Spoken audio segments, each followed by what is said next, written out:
Very good morning to you. Today we will complete the previous lecture related to some terminologies,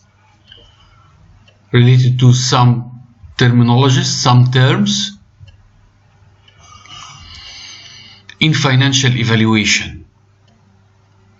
Regarding financial evaluation as a part of feasibility studies.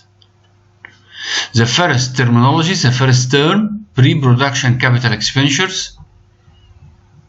Every industrial project incurs certain expenditures prior to commercial production. Prior to commercial production. Every industrial project incurs certain expenses prior to commercial production of the project. These expenditures which have to be capitalized include a number of items that originated during the various stages of project formulation and implementation.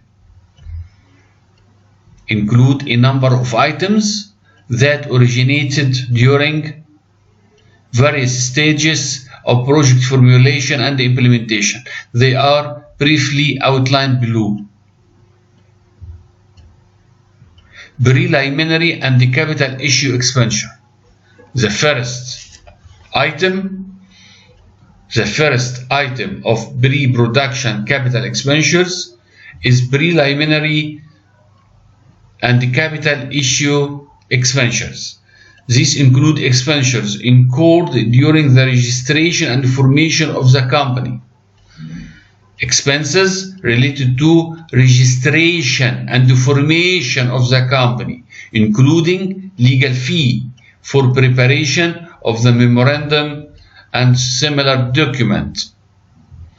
And for capital issue expenses,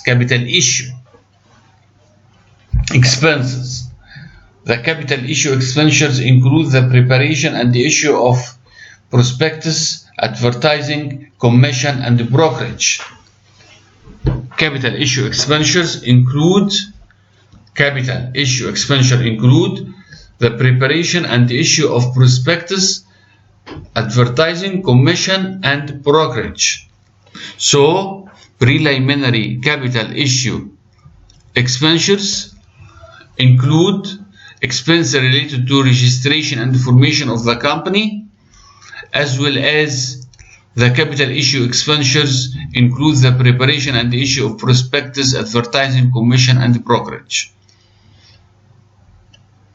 Expenditures for preparatory studies. These are of three types. Expenditures for pre-investment studies. Pre-investment studies. Opportunity, pre-feasibility, feasibility and support of functional studies, engineering and other studies. Consultant fee for preparing studies, engineering and supervision of construction. Other expenses for planning the project. So these three items related to expenditures for preparatory studies. Expenditure for pre-investment studies. Opportunity, pre-feasibility, feasibility and support or functional studies, engineering and other studies. Consultant fees for preparing studies, engineering and supervision of construction. Other expenses for planning the project. Pre-production expenditures. These include pre-production expenditures, salaries and social security contributions for personnel engaged during the pre-production period, salaries and social security contributions, and social security, salaries and social security, travel expenses, preparatory installations such as workers' camps, temporary offices, installations such as workers' camp, pre-production product promotion cost, creation of sales network, training cost including fee payable to external institutions that will present the training for the employee, interest on loans during construction, interest on loans during construction related to pre-production expenditures, trial run and start-up expenditures. This item includes fees payable for supervision of start-up operations, salaries, consumptions of production materials, and so on. Here, this point is related to accounting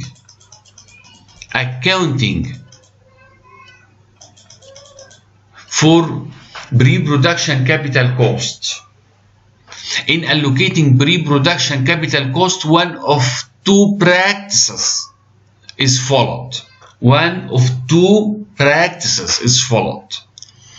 To capitalize, firstly, to capitalize the entire pre-production capital cost and to amortize depreciation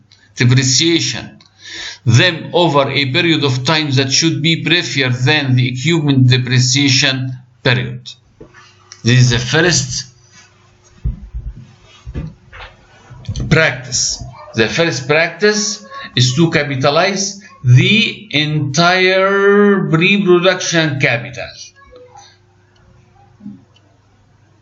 The total amount of pre-production capital costs and amortize them over a period of time that should be briefer than the equipment depreciation period. The second practice, initially to allocate a part of the pre-production capital cost, only part of pre-production capital cost to the respective fixed assets and amortize the sum of both. The rest is capitalized and is also amortized over a period of 10 years. So the pre-production capital cost is divided into two parts. The first part will be allocated to the respective fixed assets and amortize the sum of both. The second part, the second part is capitalized and is also amortized over a period of 10 years. So we have two practices here to allocate pre-production capital cost. Net working capital indicates the financial means required to the project according to its production program. New working capital is defined as current assets minus current liabilities.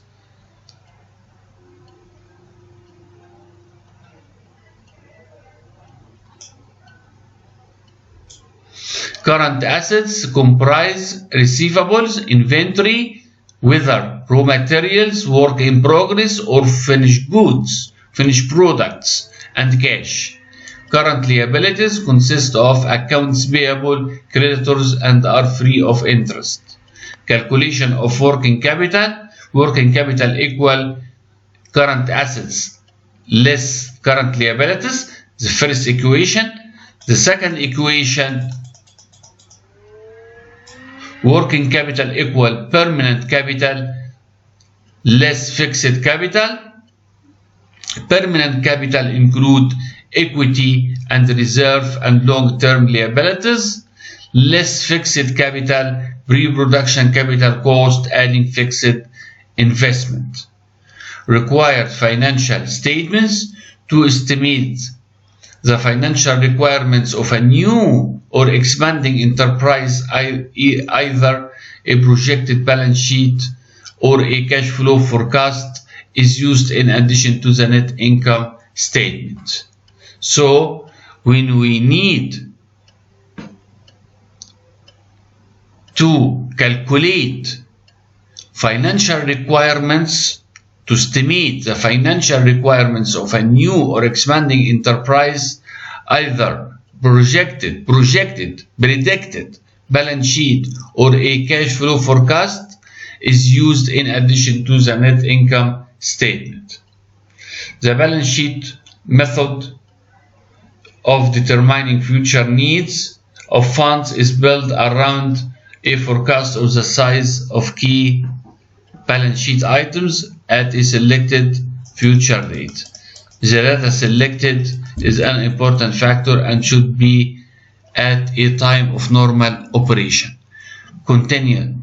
Cautious forecasters would prepare a second balance sheet of a different future data when for some reason the enterprise might be in financial difficulty. A comparison of the two balance sheets would show where to allow for cautions of funds.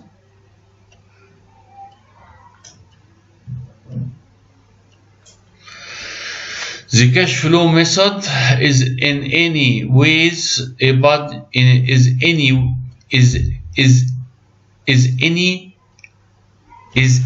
many.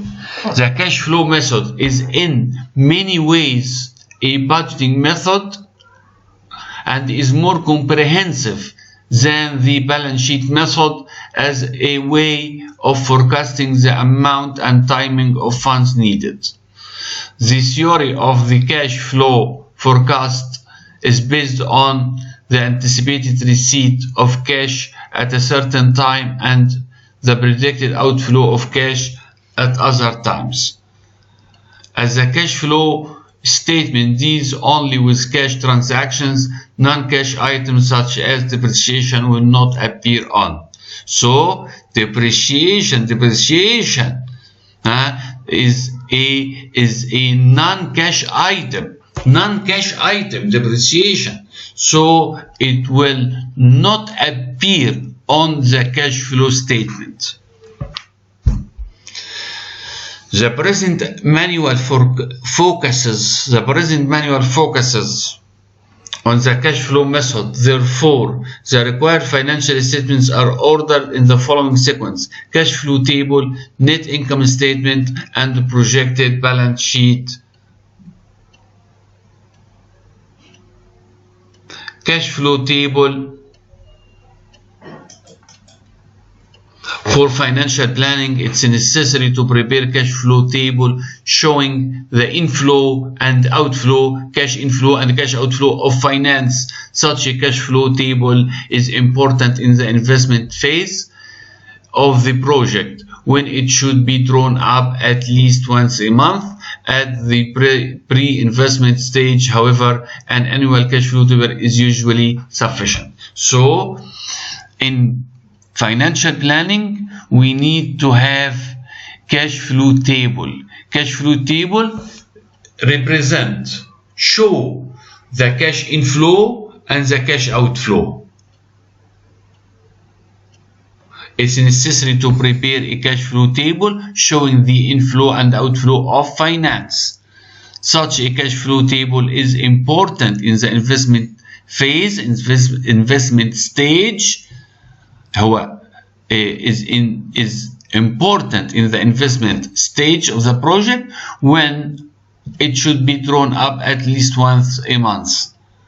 At the pre-investment stage, however, an annual cash flow table is usually sufficient. Thank you.